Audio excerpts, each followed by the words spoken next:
In today's video, I'm going to teach you how to add a discount coupon code to your Stan Store. First, make sure you're logged into your Stan Store account. Once you're in, look over to the left-hand side of your screen and find the option labeled My Store. Go ahead and click on that. This will take you to a page where you can see your store header at the top and all of your products listed below. Take a moment to locate the specific product you want to offer a discount on and click on that product to open its editor. Inside that product's editor, look toward the top of the page for a tab or section called Checkout Page. Click on Checkout Page to open the settings that control what your customers see when they're checking out.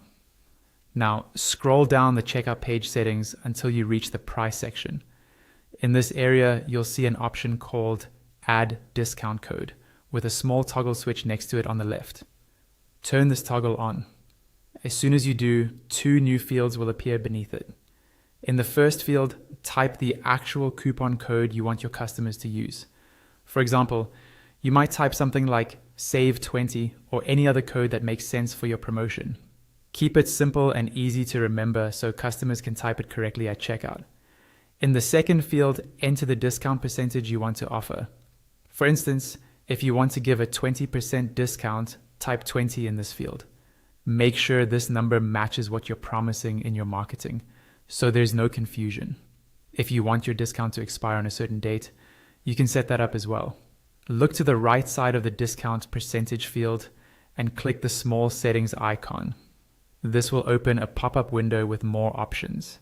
In the first drop-down box, click to open the calendar and choose the expiration date for your coupon. Then, in the second drop-down box, select the correct time zone so the expiration happens when you expect it to for your audience. When you're happy with your settings, click Apply Changes to save them. Finally, scroll all the way down to the bottom right corner of the page and click Publish.